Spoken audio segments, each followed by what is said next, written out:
Good afternoon. I have the great pleasure of introducing Jackie Lloyd, and I'll go briefly through some of her CV before she speaks with us today.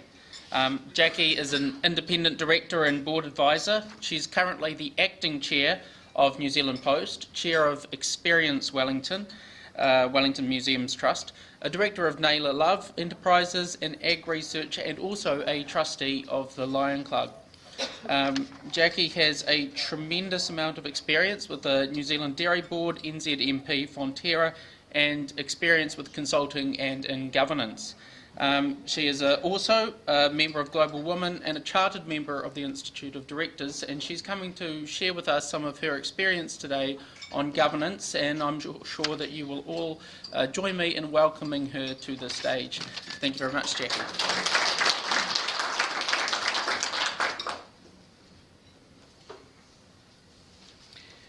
Thank you very much, Oliver, and thank you, Denise, President Denise, and thank you, Lynn McKenzie, for the invitation. Tēnā koutou katoa. Well, thank you for the lovely warm welcome, and it's a very crisp Wellington day, isn't it? My first experience in working to a board was over 25 years ago in the dairy industry. I was Global Head of Human Resources for the New Zealand Dairy Board, and board meetings were rather a drawn-out affair. One of the KPIs for the board was to get past lunch on the second day. For many directors, it was their chance to get off the dairy farm, and they did not want to go home early. How life has changed, particularly in the dairy industry, but that's another story. I've always been fascinated in the relationship between people and performance, and in particular in business performance. This started way back when I crossed over from doing my psychology degree and added a commerce degree. For the last 10 years I've been in governance, so I'd like to share some of my observations and experiences from a people and performance perspective. Hands up if you currently hold a governance role. Oh yes, I'm in danger, speaking to those who've already got way more knowledge and experience than me, so bear with me. I'm going to start with CEO performance, and more specifically performance feedback and remuneration. Arguably appointing the CEO is the most important responsibility for a board, but really that's just the first step.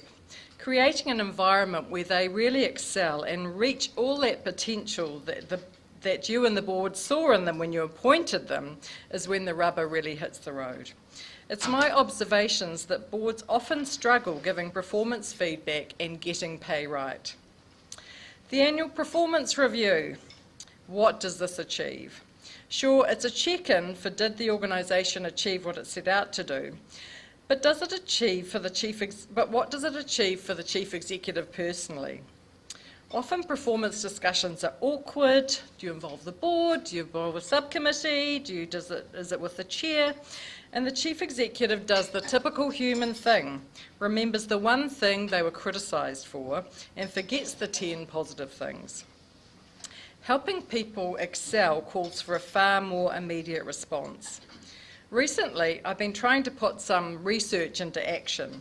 Marcus Buckingham and Ashley Goodall have recently published a Harvard Business Review article on how to really create a different environment in the performance context. And they say when you see excellence, call it out. Yes, that thing, yes. When you see something your chief executive does really well, stop for a minute and highlight it. You'll help them identify what excellence looks like.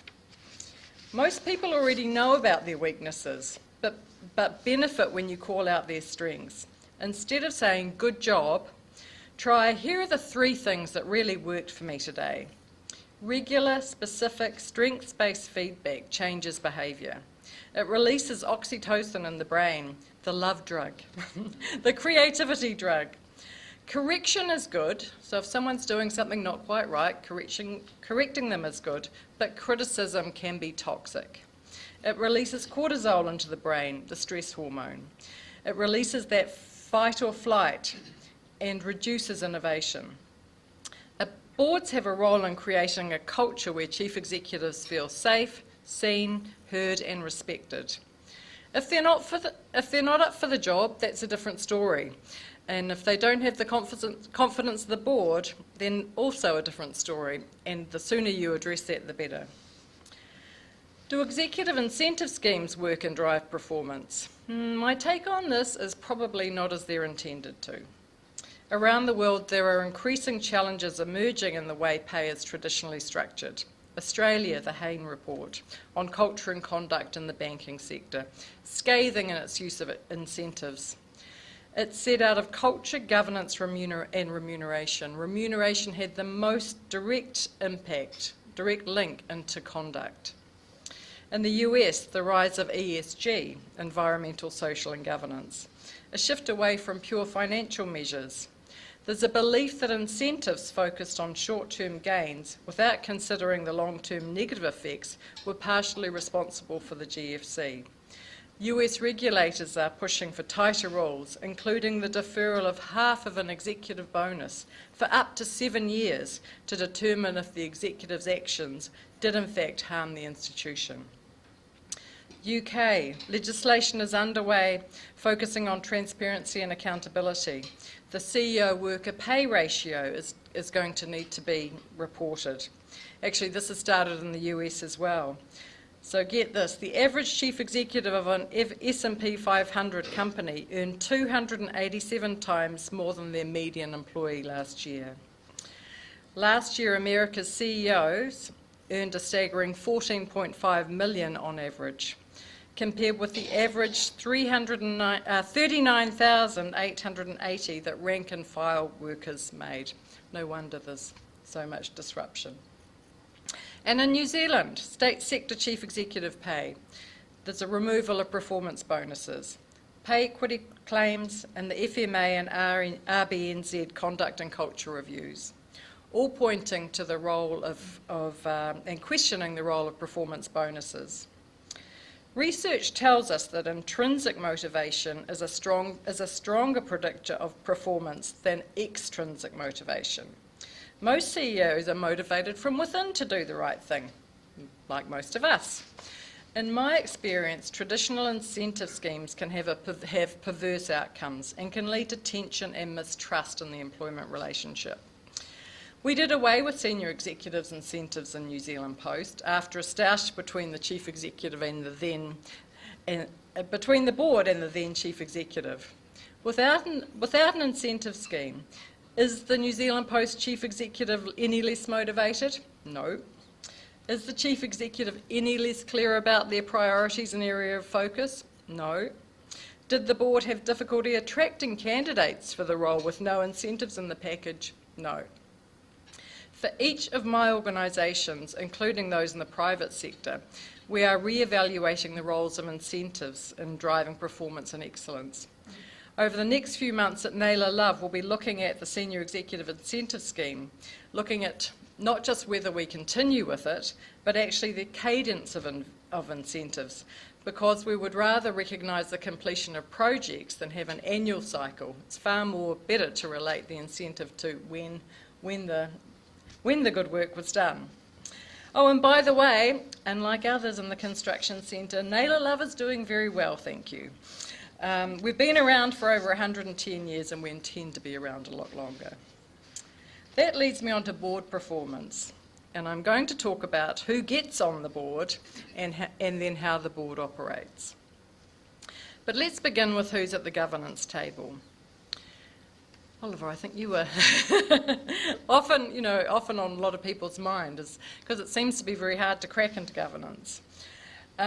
Whichever way you want to measure it, there's a positive correlation between diversity and board performance. Just to focus on one equity group, women, we have a fundamental issue in New Zealand. There are not enough women executives feeding the governance pipeline. NZX stats. Female directors on boards in the top 50 NZX firms increased from 77 to 85 in the year March 2019. Pretty woeful, really. However, of greater concern is the number of women in company executive positions actually dropped. from 117 2 years ago to 97. So there's far fewer women coming through the executive pipeline. We all need to be part of the solution. My observation is that women sometimes miss the opportunities to switch between being a functional specialist to a generalist, and then find their way to being a chief executive.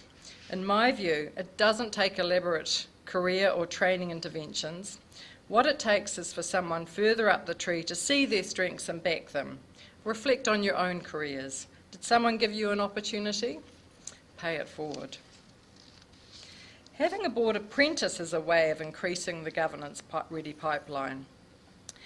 The IOD, Institute Directors Future Director Program, is a great way of giving someone a chance to become a board ready by participating around the board table. As Chair of Experience Wellington, and that's a CCO, we look after City Gallery, Wellington Museum, Cable Car Museum, Carter Observatory, Capital E, Nairn Street Cottage. I've probably missed one. We've had a future director to increase the diversity around the board table. Actually, we had the opposite problem. We were all an all-female, all middle-aged, all haircut like this board. We needed greater diversity. So having a younger male Maori join the board really added to our performance. After going through a year's cycle on the board, our future director said it was one of his most challenging and fulfilling life experiences. He's now board ready. The board appointments process can still be a who you know exercise and one of very little sophistication. Although it's well known that interviewing is the least valid selection tool, it is still the main way of sorting out who's the best candidate for the board. Unfortunately, it just reinforces confirmation bias. There's no reason why techniques used for senior executive selection can't be applied to director selection. The other day I was pleased to hear from a candidate who was shortlisted for a high-profile New Zealand board. She was unknown to the chair and unknown to the board, so she was asked to complete a personality inventory so they could get further insight into her style. We need more of this, as this will not only give insight into the selection, but also help with her induction and integration onto the board. So how do you get the best performance out of the board? Board culture is crucial. And I could talk all day about this, but I'm not going to today. I want to raise the question of governance models for the future. As directors, we are held accountable for the performance of the organisation. As directors, we take on considerable personal and professional risks. We're there to appoint and manage the chief executive, set strategy, review and monitor performance, and manage business and financial risk. Often boards meet monthly, base discussions on a set of papers provided by the chief executive, have a health and safety walk around, and if you're lucky, attend a stakeholder function or two and eat lunch. Is this enough to discharge our duties?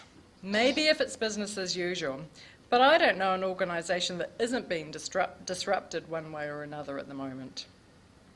Some of you will have heard of the Netflix model. The Netflix board operates differently in two fundamental ways, driven from their culture of individual initiative, information sharing, and a focus on results over process. Instead of board papers, board member communications are in the form of online memos, collaboratively written by the CEO and other members of the executive team, and linked directly into internal company information. So directors are actually looking right into the systems, the information systems. So they're seeing all the information that is available to the executives to run the company. In addition to board meetings, directors are invited to attend monthly and quarterly management meetings to observe. Not the whole board and not all the meetings, but enough to get a good understanding of the business, its culture, and an informed view of potential CEO successors. At New Zealand Post, we have deployed directors into different parts of the business at various times. It's been hugely successful from both the board's perspective, but also management's.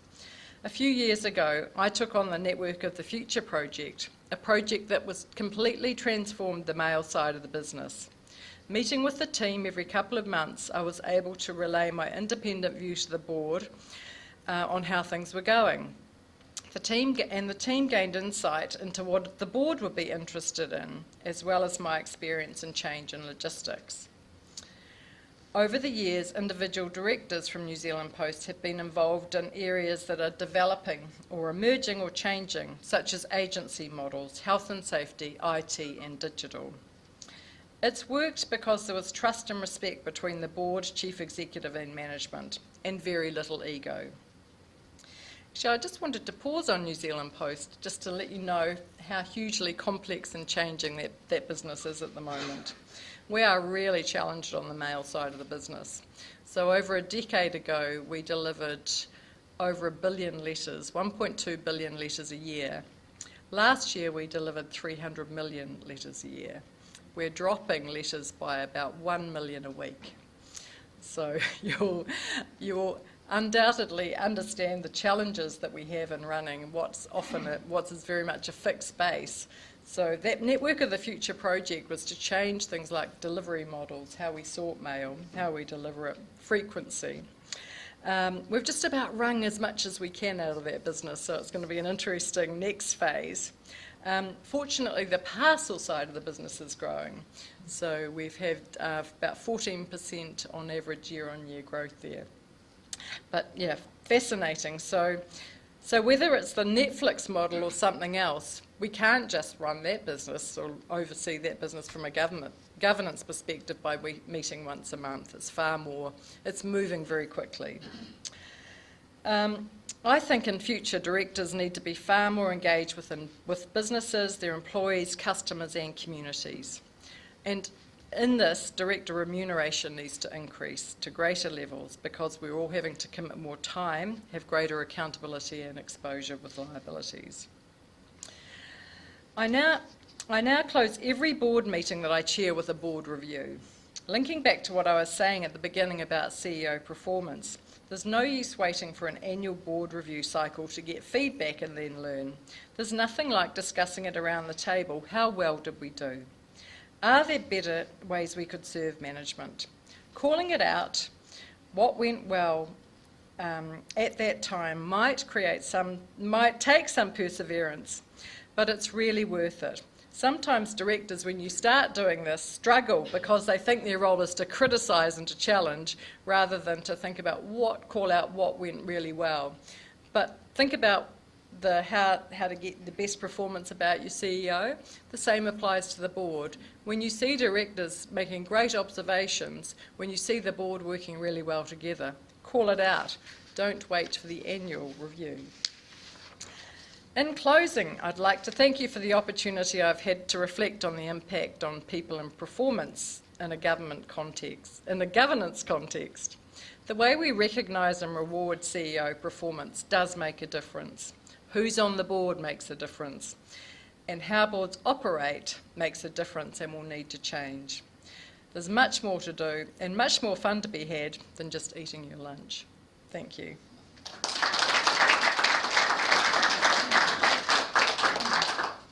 Stay there, Jackie. Great presentation. We've got time for probably 2 or 3 questions. Lynn's up first.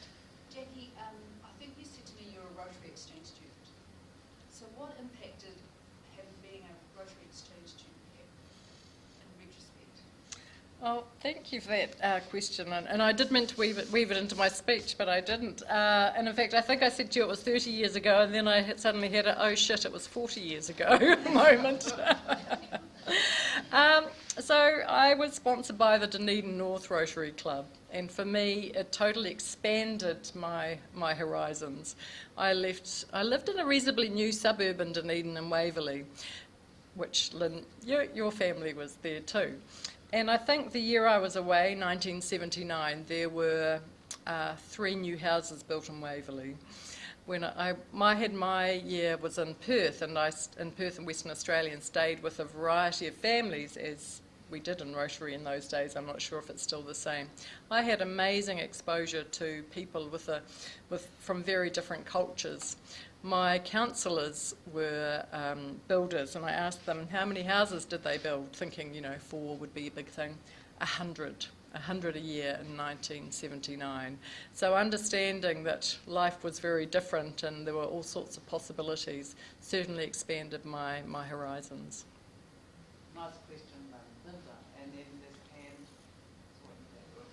Thanks, Jackie. That was really interesting. I liked the future focus, and I'm interested in, given how you describe the future focus for directors, what's your view on how many directorships somebody should hold if you were looking to that future?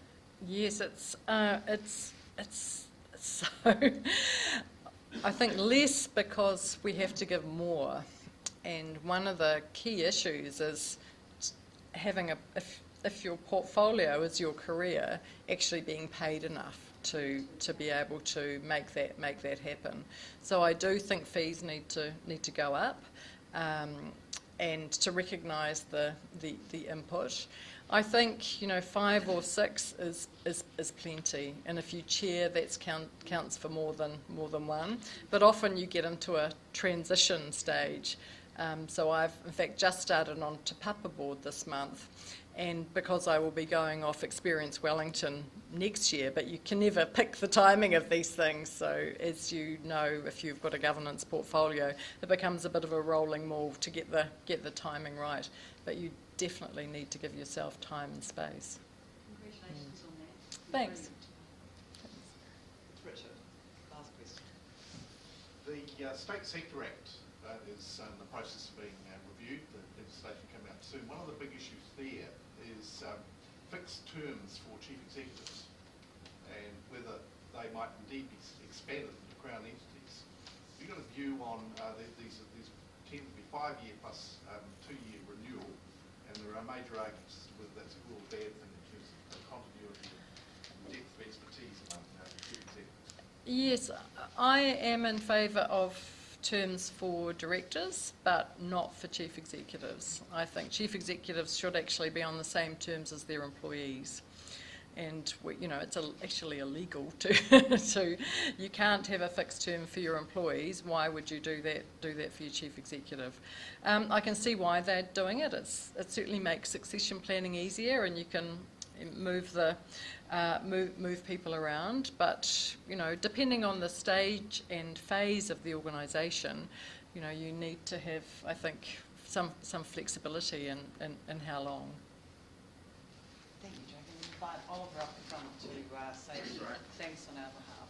And I'd just like to again give a round of applause to Jackie for her inspiring presentation today. Thank you very much for talking about what I found interesting was the distinction between, I guess, governance and operational, and how that divide is starting to potentially close in the future for the future of governance relationships. Here is a small present from the Rotary Club just to say thank you for a wonderful presentation. Oh, thank you very much. Thank you very much.